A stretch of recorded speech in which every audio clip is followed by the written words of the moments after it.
Disclaimer: the podcast contains adult themes, adult dialogues, and spoilers. Our opinions are just that, opinions. We're not bashing any of the creators we discuss, and we are not bashing you if you perceive things differently than us. Listeners and viewer discretion is advised.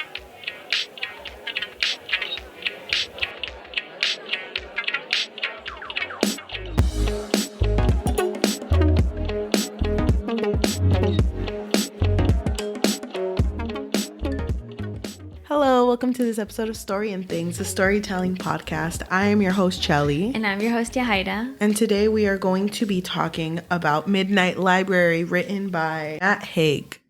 Okay. And the book is basically a philosophical book. Yeah, it is. And I heard about this book through a friend. I heard that it was getting big. I never really saw it on Book Talk, so it shouldn't have been that big, you know? So I guess it didn't pop off. I mean, I haven't seen it on Book Talk either, so I only know about it because you told me about it. Thank you. Thank you. I'm going to explain the story, summarize it really quick so we can talk about points that we want to talk about.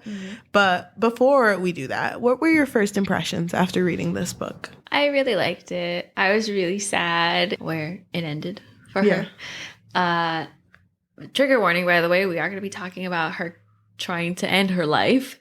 So I was really sad at that moment when that happened. And then I was sad when we started going through the other possibilities of, you know, just other potential lives that she would have, because it just, you know, none of it was like that great. So that's life. That sucked. This story is following our main character, Nora Seed, whose life is not too great. She was engaged to be married and she called it off 2 days before the wedding. She had a band that she was starting with her brother that was going places, but she never took the leap. Yeah, it was with her brother's friend too, and they were about to get signed and she backed out. And she just, like, everything around her felt like it was falling apart. She was working at a music store, and at the beginning of the book, she's actually fired from the music store. Her cat dies at the beginning of the book. Just, like, it feels like everything's falling apart, that she doesn't really have any stable relationships. And she keeps mentioning that she used to be a really good swimmer when she was younger because her dad, that was the way that she bonded with her dad, that he would push her to hopefully one day be an Olympic swimmer. And so she keeps reminiscing on all of these, what could have happened? And it affects her deeply because she realizes that at this point in her life, she doesn't really have much going for her or anyone depending on her. She's in her 30s, by the way. Yeah.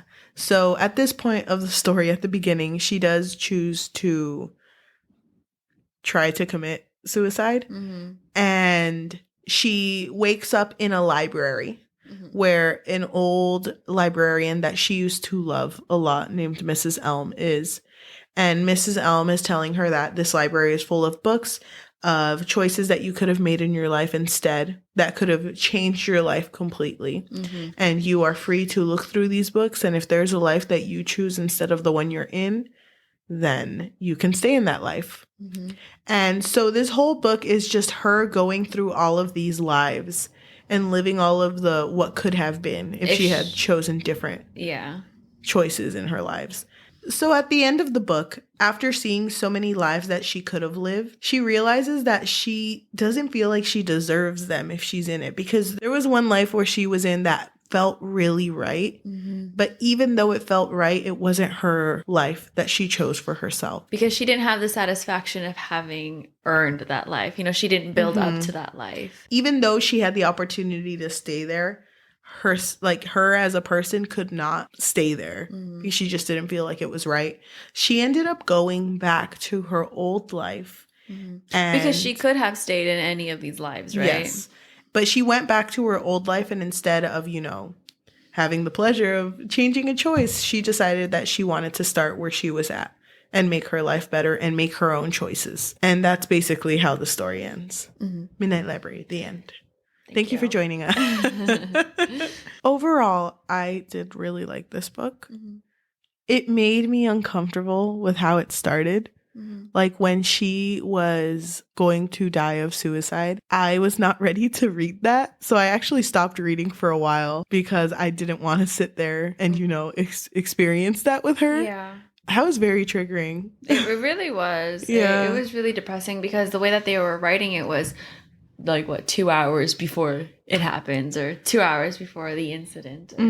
Oh, that was scary. I was like, I don't want it to happen. Because I didn't know anything about this book, I didn't know it was going to be by suicide. I had thought she was going to die because Cheli told me kind of what the story was about. You didn't say suicide, though. No. Because I didn't know either. Yeah, so I thought it was going to be like a inevitable murder, inevitable accident that just happens, and she ends up in this place where they show her all these what ifs that she could have had. So when we were introduced to this character and she was super depressed and really regretful of all of the things she didn't decide, because really she didn't really want anything. There was no passion in her life. Yeah, she knew what she didn't want, which was a lot of things that we later see what would have happened if she would have chosen those outcomes. Yeah. So it was just depressing. I really liked how they framed her as a character in the beginning to kind of know what type of person that she was. When she was talking to Adam, is that his name? When she was talking to the surgeon who found her dead cat. Right. And she was trying to start small talk. She said, "Oh, I hate running." And realized that she said that as a filler in her sentence, even though she has no actual feelings towards running. She said that this had sounded funnier in her head than it did as actual words being vocalized out of her mouth. She didn't even hate running. I think that says a lot about her as a character. Because I used to do that a lot. You just want to fill the silence. I still say that a lot with, I'm really tired. Me too. You know, because... But that's also when you don't want to get into it. You know, you don't want to talk about yourself, so you just say... Or when they ask you, how are you? Just tired. That's usually what I do, but then it's... But I feel like it's also filler for me. Like, if I'm hanging out with someone and I sit down and just go like, I'm really tired. Even though I'm not, because I feel like I need to say it. You know what I mean? And I felt like with her, too, this was like a filler. Like, okay, I'm going to mention it. I hate running. I hate this. I hate that. And I don't know, when you say a lot of negative things in your life, they soon start to become how you think, you know? They start affecting you. Yep. So her mood is definitely affected by all of this regret. She did not have a good point of view at the beginning of the story either, because after her cat died, instead of being sad about it, she was envious. Oh, I know. Wait. Oh my God. Wait. I think I wrote something on there. Okay, so let me just read this. Okay. It's because it's so sad that she feels so unhappy in her life that she feels jealousy that her cat is dead. She knew she should be experiencing pity and despair for her friend, and she was, but she had to acknowledge something else. She stared at Voltaire's still and peaceful expression, that total absence of pain. There was an inescapable feeling brewing in the darkness, envy. And in my note, I wrote, a weird and creepy description, but kind of love it. I wrote, wish that were me. Oh my God. That's what she was saying, though. Right. So I feel like, just to frame this how we do for our episodes, my like is how they characterized her at the beginning. You can really tell what type of person she is, how she feels about herself, how she feels about life, just by the way she speaks to people or the way she thinks about things. I really like the way that the characters were portrayed in the beginning of the story. Okay. Can I talk about something I went off on, but I was completely wrong? What? She works at a music store called String Theory. And when I heard that, I literally marked it. And I remember I was reading it with my cousin. And I was like, string theory, you get it? It's like the theory where when you want to get to point A to point B and it's like a long path, it's like, yeah, you got to go through all those obstacles. But if you want to get from point A to point B quicker, you stretch the string and just take the straight line across. And so I thought that was a play on like, oh, she's going to be dimension hopping. Like she's going to be dimension hopping because that's what string theory is. And then I was completely wrong. It was like a guitar store. And I wrote, I for real thought we were talking about dimension. experience. Technically we are. Technically. I don't think they thought it that deep, though. They maybe did. Oh, thank you for validating me. I think he probably did. So you're not wrong. Thank you. I was thinking about Wrinkle in Time. Oh, well. When I read String Theory. There you go. So when she was in the Midnight Library, Mrs. Elm started explaining that all of these books are different possibilities of her life. Mm-hmm. So, like, she regretted... What was the first one? What was the very first one? She regretted not marrying Dan. Oh, right. She regretted Dan, that whole situation. And so Mrs. Elm pretty much, she opens the book, right? And then it's like this whole book of regrets. It's like huge. And she goes into this life of what it could have looked like if she did marry Dan. Yeah. And I hated it. I hated that part. Really? Because I understand, there's this quote that she mentions a few times, I think, where it's by the philosopher Nietzsche, and it's like, to live is to suffer. And she mentions it a couple of times. Well, the whole quote is, to live is to suffer, to survive is to find some meaning in the suffering. And I understand the point that this book is trying to make, that no matter what she chooses, there's going to be something wrong. But why did he have to be unfaithful? That's the part that bothers me. I didn't think that deep into it. Like, if you're thinking about that quote, because I know that a lot of people also think that, like, humans are born to suffer, and that's just how it is. Yeah. Like, we're born to go through suffering because that's how humans build experiences. But I don't think she had to go through someone who was unfaithful, which is so weird because he wasn't unfaithful in all the renditions. Mm-mm. So I wonder what changed. I don't know. He was just a trash guy. He was just trashy in this version, right? For some reason. So basically they got married and they had a bar together, right? Yeah. And it kind of sucks because when she goes into these new lives, she doesn't know anything. Mm-hmm. She did say that if she stays long enough, then she'll start remembering experiences that she didn't actually personally experience. It's as if she were always there. Yeah, basically. And I kind of wish that it would have... You never saw the butterfly effect. No. Damn. So with the butterfly effect, it kind of is a similar concept where different decisions affected his life. So every time he would go into this new possible life, as soon as he went in, these memories started flooding in. So it was kind of painful, though, because he would start bleeding in the nose. And I kind of wish that would have happened to her. That she would just start remembering things immediately so that she would prepare for this instead of her having to be like, oh, yeah, totally pub life. Oh, my God, totally love this bar. Yeah, and when they asked, like, did you talk to Erin, which was the girl he was cheating on her with? Yeah. She was like, yeah, loved her. Love Erin. And he was like, God, you're always doing this, Nora. And she's like, what are you talking about? What are you talking about? Yeah. But... So that was her first life, possible life. Yeah. Was this pub life. And she wasn't down, obviously. And it must have been really traumatic to see your potential husband be unfaithful to you. Mm-hmm. That sucks. By the way, in her life, like current life, well, before she tries to end her life, she doesn't have her mom and she doesn't have her dad. Mm-hmm. And her relationship with her brother is a little rocky. Yeah. But even after she gets out of this first life, by the way, when she feels any sort of regret, she leaves, which I kind of like, or any doubt, she leaves. I kind of like that aspect because it's like, if you really wanted something that made you truly happy, then you should want to stay there. There should be no regrets. So I like that she's just pulled out of these things. But I think regret is a normal reaction. I don't think she was actually meant to stay in any of these lives. I think that's the point of it. If I'm going too deep. Because even when she comes out, she's so unsatisfied with that first life. She says, like, I was close to death in my, root life. I still want to do that. Like, she still felt incomplete. Yeah. Well, nothing had changed. Mm-hmm. There was no positivity that happened in that experience. I mean, she even says that all she wants is to have a purpose and something to give her reason to exist, which is so sad. She goes through another life where she actually does become an Olympic swimmer. And I might say these out of order. That's fine. Where she actually does become an Olympic swimmer, but her life is so much. So in this version where she's an Olympic swimmer, she chose success.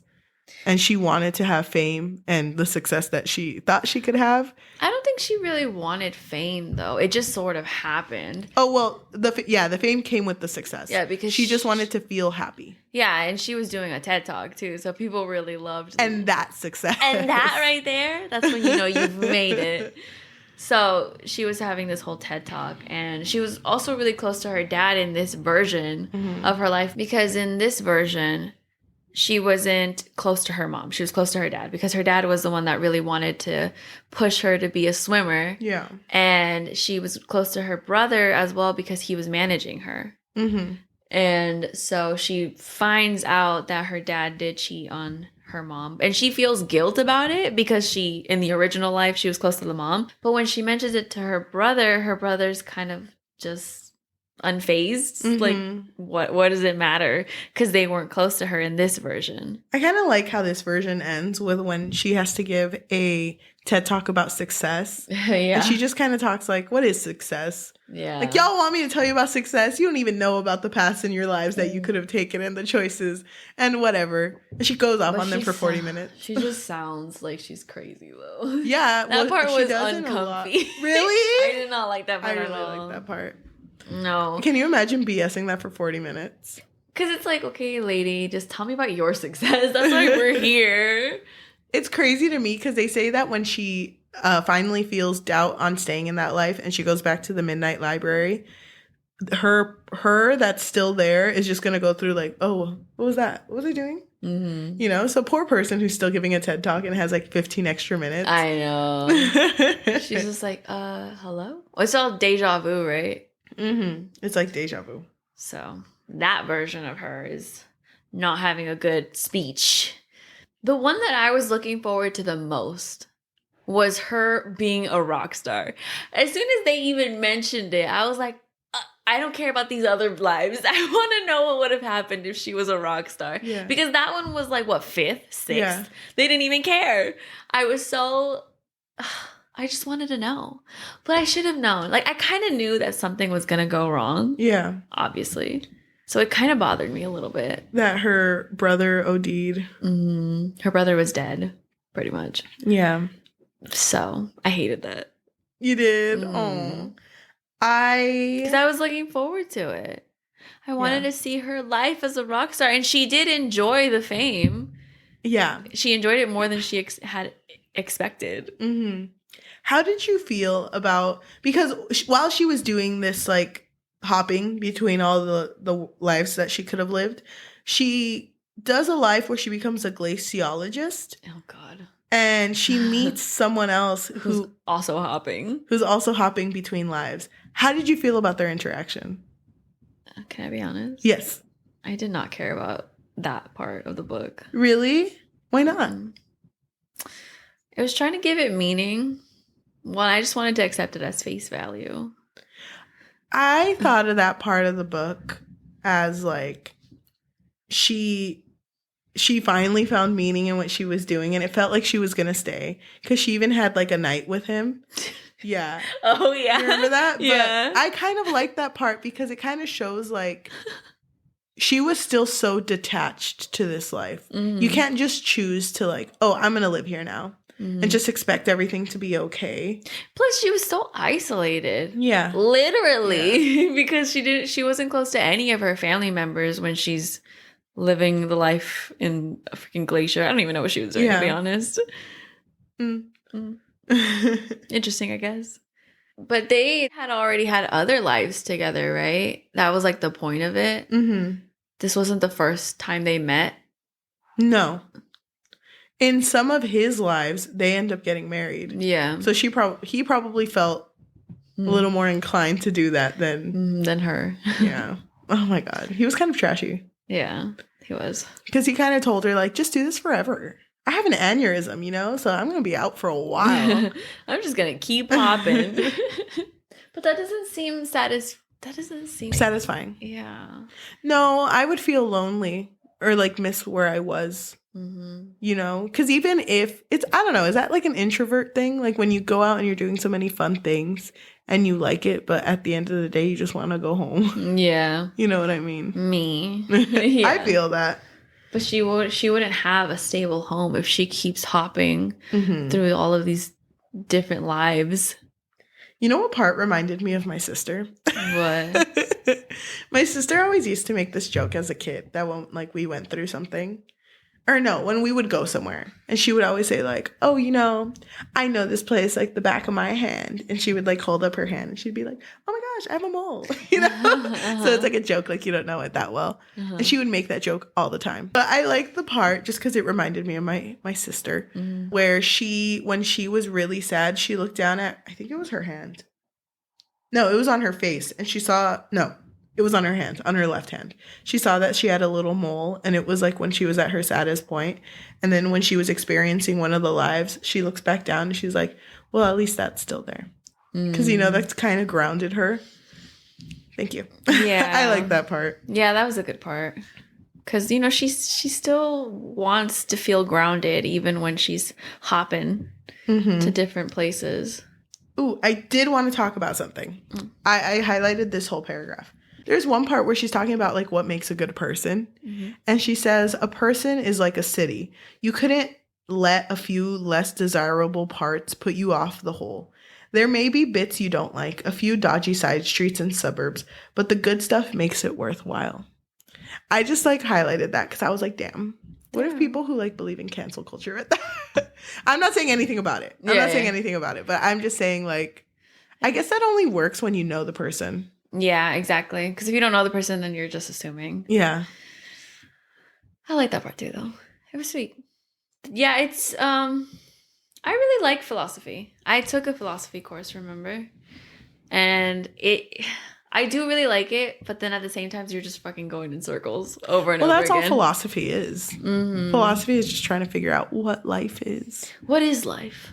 Everyone has different views, though. That's why philosophy is kind of like, well, at least in my opinion, because I took a philosophy class too and I liked it. But philosophy feels like something that's really hard to major in. Yeah. Like, what are you gonna... You're just thinking. You're just thinking, contemplating, asking questions. Have you seen that one meme where like this guy is dying and he's like, help, I need a doctor.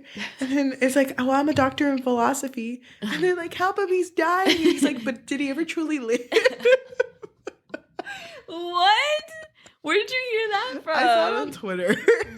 That's funny. That's what philosophy feels like to me. Yeah. You know what? I'm a little surprised you didn't like this book as much as I thought you would. I really like this book. No, I did like the book. But, you know, I don't love the book. Really? I feel like this is like probably one of the first things I've consumed in a while that I actually liked. Not saying I loved it. I'm not like, you know... a stan. Obsessed with it. I like it a lot though. Enough to like recommend it to people. But I would recommend it to people. Yeah, but I consumed a lot of things recently. Okay. Yeah. Who are you trying to call out right now? Do you have any dislikes?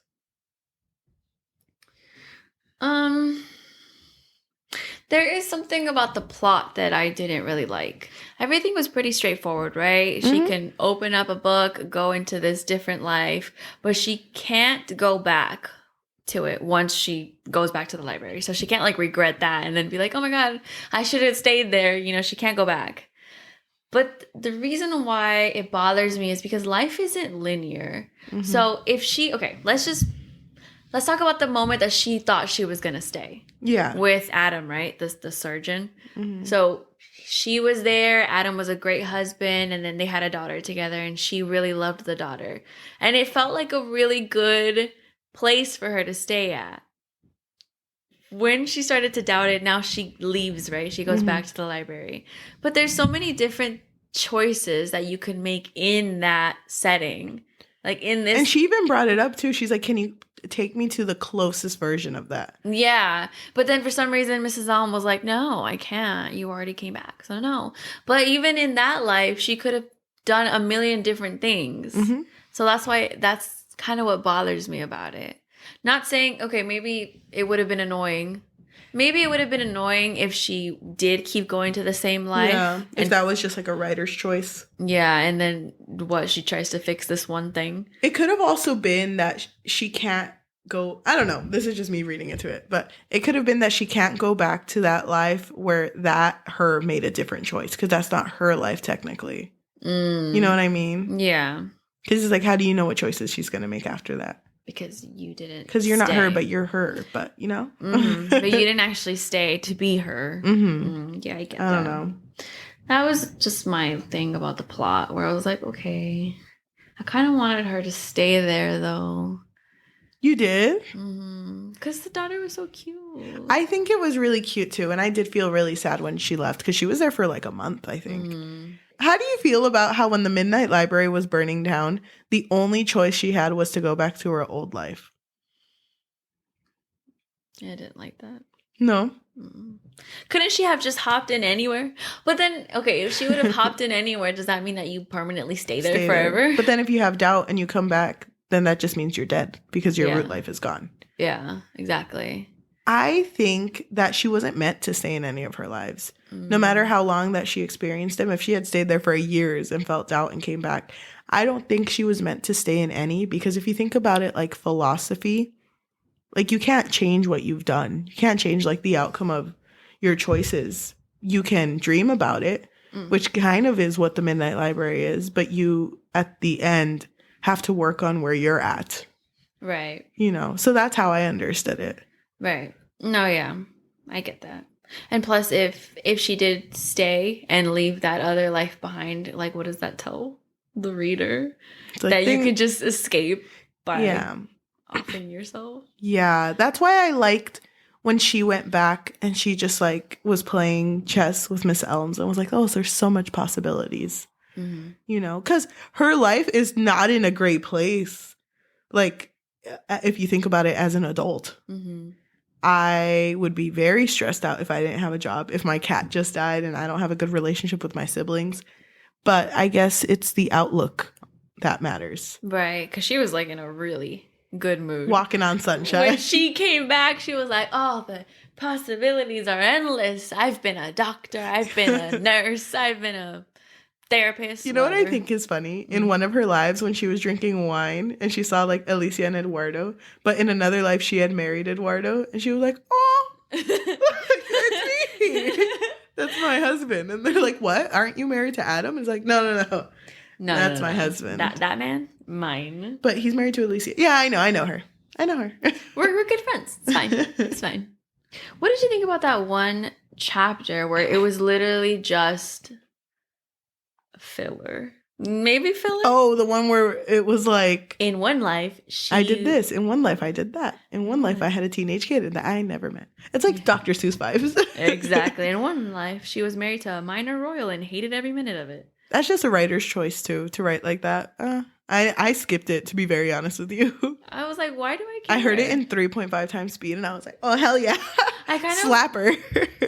Like, if you're going to tell me how every life went badly, can you at least tell me how all of these lives went badly, too? Like, I want to know. Yeah, it only focused on a few.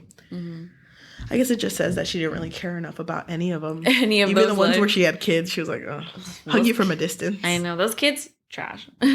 How do you feel about when Hugo was like, you know what, your Mrs. Elms is maybe God. If I was religious, I would say he's God. Or their God. Elm? Yeah. How did I think about that? What did you think about it? I thought it was technically right? If you think this is your creator, then is that not what God is? Yeah. Wow. Oh my God. Write it down. Mom? Is my mom my God? Some people think that this book is too overhyped. I'd never heard of this book. So I never heard of this book either. Maybe if it was all over Book Talk, then maybe I'd have It's all over my work. Oh. Everyone talks about this at my job. Really? Yeah. No one talks about this with me. Rude. You go to work and like, thanks, guys. Thanks for nothing. They probably don't even read. But like, what's a book? But I don't know. I guess now that I sit and think about it, because I was in love with it when I read it. Now that I sit and think about it, I still like it. I wouldn't like put it on a pedestal of my favorite books. Yeah. I really do like the part where he says, if I was religious, I say it was God. Because everyone, I don't know. I watched this short film once and it was about a guy who went to space and he saw a bright light and it freaked him out. But he was like, oh my gosh, I think that's God. It's God. And it's basically this bright light hitting his face. And he became famous because he was the man who saw God. And when he came back down, he was like, yeah, guys, I saw God. Friggin' bright, you know? But then someone gets very mad at him and is like, that wasn't God. That was probably just, you know, the reflection of a light. Who are you to say, what is God? You know, even if I knew it wasn't, if I say it is, then it is for me. Yeah. Or if someone else wants to believe that it is, then it is for me. So I like the comfort that people have in that. So having the comfort of, this was someone who protected me, Mrs. Elm, in my life. But this is like my conscious speaking about my life, or maybe a higher being telling me. Yeah. Could be your guardian angel. Yeah. I don't know. I like that. Yeah, I like that line too. 'Cause, I mean, you have a point. Like, who are you to dictate what someone believes in? There was a poem that she wrote. I wrote fire poem. That she had on her Instagram, and it had 1 million likes. So, you know, it's like when she was a rockstar? Yeah. Of course. It was called Fire. And she wrote, she had a fire inside of her. She wondered if the fire was too warm to warm her or destroy her. Then she realized a fire has no motive. I like that poem a lot. Oh, yeah, it's really good. Damn, I just wish she would have had a good life as a rock star. You really wanted that. I really wanted Would you that have life. liked this book if she had ended up in another life? Like, if she would have stayed with Adam and the child, I think I would have liked it at first, but then been like, damn. Because technically her turning point was noticing that Leo... Well, there was a lot of things, but the last thing was noticing that Leo was a delinquent. Do you remember Leo was the boy that she used to give piano lessons to? Oh, you're right. Oh, my God, yeah. You're so right. I forgot about that. And when she noticed that, it hit her like, I made a difference in his life. But it's like, you don't owe him, you know? No, you don't. But it kind of showed like there was meaning in her life. That she didn't realize before. Yeah, and I guess you're right that maybe it made her realize that there's subtle things in the original life that maybe had a bigger difference than I thought. And not just Leo, but that was the apparent one. And I guess it shows like your perspective of life when you're in such a sad state. You don't really understand what's going on, or you take things at face value, not really understanding that people are dealing with things too. Because her brother, who she thought had a bad relationship with her, was just going through something too. Yeah, so he just needed to, get his life together, and that's why he wasn't really reaching out to her. And then I thought it was kind of sad. Okay, because before she decided to end her life, she texted her friend, like her only friend, the one who lives in Australia. And then when she goes back all the way at the end. Because she never texted back. So she thought she had no one after her friend didn't text back. Yeah, but it's not like she was like, having a crisis here, please respond. No, but she just needed someone to talk to. Yeah, exactly. So whenever she went back, I think the next day or in the morning after, her friend finally responded. But it was like... Sorry I didn't respond. It's just, this needed more than just a quick response. Yeah, and I thought that was really sweet. Yeah. But it's like, damn, one moment you can really think that you have no one. And then the next you're like, oh, wait. Oh, I'm good. She was just busy. She was just, doing her own thing. Scary. It's kind of scary to think about that had she died, she wouldn't have seen that her friend did care about her. Or her brother. And then speaking about the day that she ended it, it made me really sad when... It made me really sad when she just felt so alone that she literally said, "I miss you," just to the air. Oh my gosh, that made me really sad. And then she said, "As if the spirits of every person I've ever loved were in the room with me." It's really sad. I was like, damn. Like I said, I had to stop reading at that part because I hated the point in the book where you can tell that she already made her decision. I hated that. I just wrote a whole bunch of like sad faces, just like this whole fucking chapter. You're all finding those, and I marked where she says that where she talked about Dylan, the guy that she dated that really liked dogs. And she was like, this bitch could be sitting in Chernobyl and still have a good time if he's with his dogs. Yeah. I thought that was really funny. That is funny. Yeah, so in these lives, she also did have different relationships, right, with different people. It wasn't like she had, that's what I found interesting, that it's not like she had one soulmate, if you will. All of these guys were just potential lovers in her life. And so when she went back, I kind of thought she was going to go back to Adam because they had the daughter together. I thought she was going to be like, oh my God, Adam, let's go on that coffee date. Yeah. Like, but she was just like, I'll maybe ask him out. Maybe. Yeah. But good for her. I hope she does. Because he was really good. Mm-hmm. Damn. There's this line where she's having a revelation between fear and despair. And she says that fear is when you wander into a cellar worried that the door will close. And despair is when the door is closed and it's locked behind you. I was like trying to think. I don't think I've ever felt, well... despair sucks. That's like such a good way to explain it too. Yeah. Because it does feel like there's no way out. Some of these lines really hit. Yeah. This book had some really good lines. It did.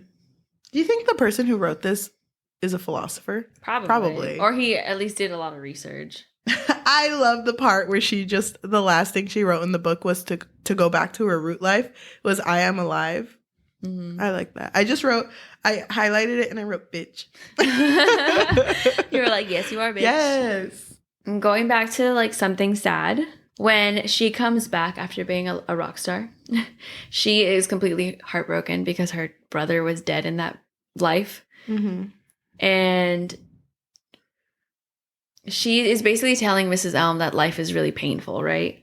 And that she doesn't want to do it anymore. Mrs. Elm asks, why is it painful? And Nora says, because it's real. In one life, my brother is dead. And Mrs. Elm says, well, in one life, you're dead. Don't you think that's painful for him? Oh, damn. I was like, damn, you right, bitch. I didn't even think about that. She like goes, Miss Elm, you trying to read me? No. I really like that part, though. I like when she comes back to her root life and she deletes her suicidal post. And titles her new post, A Thing I Have Learned, written by nobody who has been everybody. It's like, damn. People who are just like cruising, like trying to catch up with Dios and Tias are like, oh, okay. They're just like, okay. She's high right now. I know. It's like she's having a moment. I don't know. And I loved how she kept seeing the National Geographic Black Hole magazine in every life that she visited. Yeah. She's like, damn, cool. Is that me? Is that me? That's like a cool like detail. That is her though. Well, she's a volcano. Remember? Why was she a volcano? She's like, again? I'm not a black hole. I'm a volcano. And like a volcano, she couldn't run away from herself. She has to stay there and tend to the wasteland. She could plant a forest inside of herself. Yeah. Mood. Well, I think we kind of just mixed in our likes and dislikes. Yeah, we did. Did you have any dislikes? No, because I liked this book. Really? I think None at all? No. I had a good read. I guess my only dislike is reading about someone who is certain to end their life. Yeah. That scared me. Yeah. That same. I was like, this is too much right now. Wish there was a trigger warning at the beginning of the book. There probably was. I did cry though when that happened. I did too. Sad. I cried there and I cried. Warning. Are there any trigger warnings in books? I don't know. They have them in video games now. Oh, they do? I've never seen them. I probably wouldn't read it anyway. Yeah, I skipped over it probably if there was one. But that affected me a lot. I was like, ugh. Yeah. I'm just going to go ahead and say that I would rate this book like a 4.5. This was a really nice read for me. I just feel like it was a little triggering though with the whole situation. Everything. Would you say unaliving? I don't want to say that. That actually makes me feel more triggered. Yeah, me too. I don't know why. But I just the entire situation like that made me feel a little uncomfortable. But I really did like the aspect of trying to find the worth in your life. So it was a really nice read and something that I would recommend to anyone if they wanted to have a good book to read. Yeah. And I really liked this idea that life is literally more than just the what ifs, the regrets, and I really appreciate that they were trying to convey that life is literally whatever you want it to be. It can Life's literally what you make it. Stop. 27. It came. Wait, wrong one. It came into my head, but I didn't want to say that. I didn't want to say life's what you make it because so let's make it right. Yeah. Stop. Okay. You're ruining the vibe. I'm sorry. Keep going. I'm just kidding. It's okay. And I also like this idea that no matter what life you have, you're gonna have to suffer. It doesn't have to be extreme all the time, though. You know, just like a little bit of suffering. Just a little bit. So I would probably rate it like a 3.9 out of 5. Wow, that's pretty high up there. Yeah, I really like this book. But like you said, it is triggering and it did make me really sad. So I don't know if I would read it again. I get it. Because it made me sad. I get it and I respect it. But I do really enjoy philosophy and I do like philosophical books. But I feel like one and done for most of them. I get it. Okay, so I guess we're done with discussing our likes and dislikes. We both enjoyed it overall. It's a good read. Sad, but good. I think I would recommend it. Would you recommend it? I would hella recommend this book. Hell yeah. Okay, so now we're going to end this episode with a dice roll where basically if the die lands on an even, we're going to read a positive review for this book. Yes. And if it lands on an odd, we're going to read a negative review for this book. Sounds good. So, do you want to roll it? Yes. Before I do that, I just wanted to say thank you for everyone who is watching on YouTube. If you can just hit the notification bell because that helps with analytics. Leave a comment. It is nice to hear from you guys. Also, if you are listening to audio format, Spotify, Apple Music, Amazon Music, anything like that, please leave a review because that also helps to be known. But okay, let me go ahead and roll the die. 8. So positive. Even.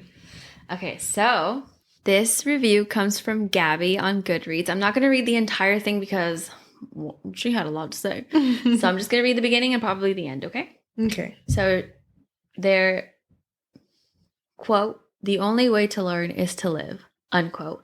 Fuck, this book hit me so hard. I finished this book a few days ago and I haven't been able to stop thinking about it.